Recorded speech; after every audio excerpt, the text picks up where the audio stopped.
And even before we even get to like the Drake credits, the Drake credits, sorry. How did you meet 40? Because like that's a mutual friend of ours, you know what I'm saying? Yeah, You were working out of CR3 where I was recording yeah, podcast that episodes and was the stuff over last there time I too. seen you. No, I Yeah. met him a long way before the Drake stuff. I worked at, I used to have a studio. Well, I didn't have it. So my management, my friend Chris Smith Hmm. had a label called Blacksmith. Yes. I remember that. We did the Brown album. Hmm. There's another perfect example. If you go check the Divine Brown album, you'll notice that I don't have any credits and 40 doesn't have any credits, except the Wow. Twist My Hair remix, which also has a Drake feature on it, Yes, it right? does. So that was the Blacksmith days. So Blacksmith was after Soundproof. Soundproof was a studio we had that was near the Club District on Hmm. Camden. Rest in peace to Dean, because Dean owned that. With Dean was also part owner of Fluid Hmm. and Red Drink Boutique and Badeau, and he used to be a b-boy Yeah, I know back in the Dean. day. So Dean, I worked at Tyson, myself were the engineers at Soundproof. So when Soundproof was finished, Chris's office was across the street, Okay. and he wanted to build like a studio. So one day I got the call and I ended up building that studio. And then while I was building that, I needed some assistance because I couldn't do everything. So I called Trebus and was like, send me my boy Lindsay, shout out to Lindsay, Hmm. was still working there. And I was like, yo, send 4 of your best guys. And one of the guys that came was 40. And then him and I just became friends. All the guys were good, but he seemed to be like, I could just throw him in the fire. Hmm. And, him and I we really became like brothers way before the Drake stuff. When the Drake stuff hit, I was in Atlanta. I don't even know. Like, Yeah. we always would keep in touch and stuff like that because him and I stayed in Brooklyn a lot together. Hmm. We're actually Flatbush legends. Flatbush Legends. Yeah. So him and I, it was kind of like a turning point for me around then because one of my friends, lost a lot of my friends. Fuck, I've lost a lot of recently, but at that point I was losing a lot of friends, and one of my friends was killed, and I started, contemplating life and stuff, and I was like, I was still, because I used to DJ at the strip club, so I was like DJing at the clubs again part-time, but I was working at the best studios, doing all the best, I did all these records, I'm like, life's too short. Like, I'm going back to New York. Like, Yeah. I started, and I started, here. It's like, here, see ya. So, when the Drake stuff started popping, I was like, damn, like, you guys who's this guy? Like, he wasn't there when I left. Yeah. Obviously he was, but, when we were over at Blacksmith, it was more like days when, see, before that, me and Gadget and Tyson were like doing most of the records in the city. But when me and Gadget went over to Blacksmith, Gadget wasn't an engineer, he was an A&R. And for the people who don't know who Gadget is, and you Go find out. Go find out. Yeah. He's on everything. Right. So Gadget. So here we are. Gadget's my boss. He's the A&R. I'm the head engineer, and I have 40 and all these other guys under me. Right. And it's funny because originally we were thinking about doing like a super production team because everybody had different talents. I'm the drum guy apparently. So I was kind of like, and I like kind of left, and all this stuff came because that's actually where they met. Was at Blacksmith. That's where Drake and 40 met, apparently. That's the story I was told by Chris. I think Drake was looking for management, right? So it's just interesting to see how that worked out, right? Like you could have convinced me not to go. Yeah. Or something like I fought, I'm going, I'm not going, I'm going. And 40 was a catalyst and like, no, we should go. And we start going and me and him would just go and just go there and hang out and start, because it's a lot of work. You can't just show up in a city and expect them to hand you the keys. You know what I'm saying? This is true. So it took a while for me to really get my feet wet, but it was like, it happened pretty fast. I get pretty lucky. I knew I was either going to be in over my head or like a superstar because I'd went through so much hell here. We had so many close calls, so many firsts, so many You know, I was doing all the records for the artists here that were signed to labels there anyway. So it wasn't like I wasn't used to being on that level, right? Yeah. So, I mean, it really was a growing time because I was still in my early 30s. Yeah. And I used to tell people I was like, in my 20s still, you know what I'm saying? Like, Yeah. because I could pass, you know what I'm saying? Like, So quick question, even with the whole 40 and Drake, right? A lot of people call him, I'm talking with 40 specifically, right? Or Noah Shebib for the people who don't know, right? Yeah. Even though everybody should know at this point, right? well, you know, You know, a lot of people call him a musical genius, right, right? And I believe so. right. Did you see that potential from back then? Well, yeah, definitely. But I mean, you know, it's like he's the first one to tell you. Like he did like an interview the other day where he was talking about the washout with the beat. And he's like, that was Drake. And he said another time, he's like, yo, if it wasn't for Drake, I'm just a kid in the basement making beats. And I totally feel that because like my album, I got all these songs on there. I've been making beats forever. Yeah. How many beats did I not use? How many beats? But sometimes, you know, sometimes they get through. Sometimes it's just timing, man. And I think he understands that because he's been doing music. Yeah. You feel me? Like, Well, he was our engineer and producer. you're right. So, I mean, you know what I'm saying? He already had a history of doing records in the city. So, I mean, it's not like, and, you know, with me and with Gadget and, you know, like whatever we were working on. So, I mean, I definitely knew he was talented. Yeah. I just didn't know it was going to go where it went. But of course, because along the way, I would laugh and go, yeah, of course. Because some of the things that we used to go through were magical, you know what I'm saying? Like some of the moments, some of the things we went through. And don't get it twisted, we talk about it all the time. Yeah. And I talk to him all the time and we laugh because I'm just like, wow. I'm still like, wow. Where Drake went to, where the whole thing went, I'm just like, wow.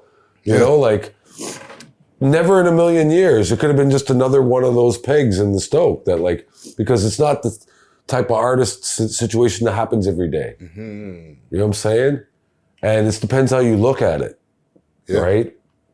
He could have been like, when it started popping, he could have just went and barricaded himself. But he did the one thing that not everybody does, right? He came back for us. When they got their deal, it was like, yo, G, yo, Gat. Like, he came back. Can you guys, and we were all happy to do. There's stuff like, me and him got to it one time where he was asking me about something. I was like, bro, I had and then we laughed because I was like, yo, you don't understand because you weren't there.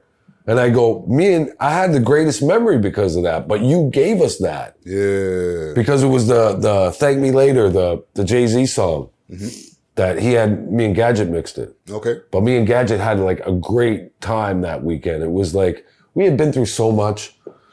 We're just happy to see somebody get through. Yeah. And we don't care who it is. That's what we've been fighting for the whole city, trying to get somebody through and put our energy behind and our time and give. Yeah. To see somebody, that's what my album is about. I'm trying to give to my communities and do something I didn't have to do the album. Yeah. I'm trying to see somebody get through. Not that they need me. I'm just trying to help give a push. So that's what that was. So for him to come back and go, here, I want you guys to do it. He could have done it himself, right? Because he produced the song. Yeah. Right? But we did it. We had as a historical moment for our relationship musically on so many levels that when because somebody said I said something and I was just like, no, you don't get it. It's not about that. It's about this. I wasn't claiming it. And then when he understood, and I was like, yeah, because that was magical for me. I have so many jokes from that weekend. From me and Gadget, where like we kept moving his vocals around and doing all kind of stuff like, yo, should we do this? Or, you know, stuff like, we didn't know where it was going to go then. We were just happy, like, because that could have been it. That was album one. But yeah, it was album one. Yeah. But that was because most people don't understand when it's a double-edged sword. I said this the other day. When I'm working on a record, even if it's not that big, but when it is, I have the memory of when the song's being made. Yeah. You guys get it, the memory of when that was your jam. Yeah. When the first time we heard it. But that's my jam when I'm making it. It's like our little secret. Like I have songs like that never came out that are my secret jams because the world will never hear them. Yeah. But I have the memory of making them, sometimes it can be a disappointment, but sometimes it's like, it's my own little, it's just part of the being, you know, like Prince's Vault or like, you know what I'm saying? Like you get to have that, but, or like when you're working on a song and it hasn't come out yet. Like I got a song dropping next week for the person that just called me that I'm featured on. I can't wait. I've been playing it every day, but I can't let nobody hear it.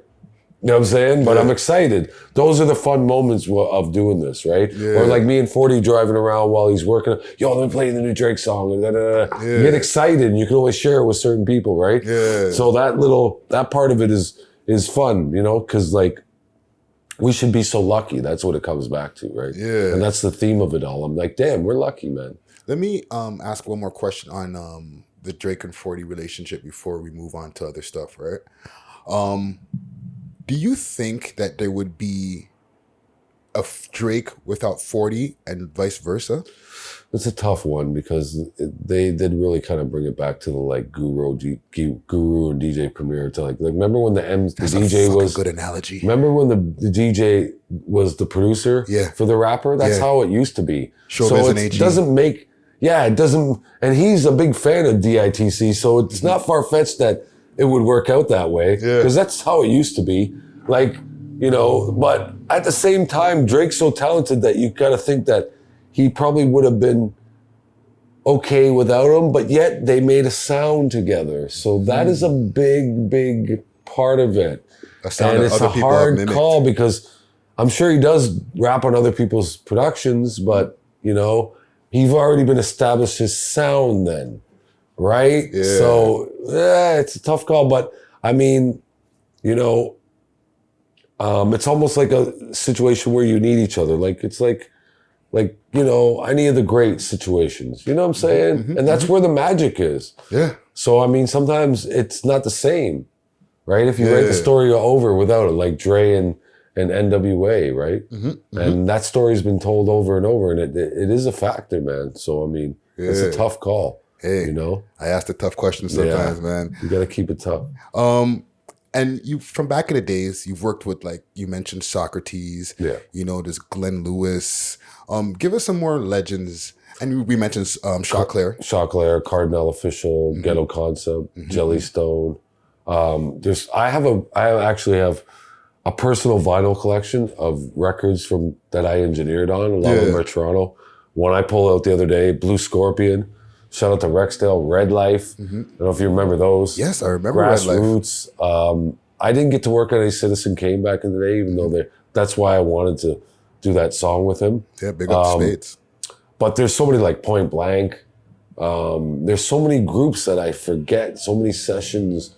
Like, you know, guys like Maestro. There's, there's so many people that, you know, Thrust, Divine Brown. There's so many artists, like the singers too, I'm forgetting. So many, like I used to do a lot of in the R&B world, Julie Black, you know what I'm saying? Like there's so many people that, you know, Tara Chase, there's so many, like you know, cause it's more easy to remember when you're in that time, but like there was, that's a healthy list that you just put out right there. But there's people that go, oh, you did the song, I remember, you know, it goes again to like, I was in the studio. You know,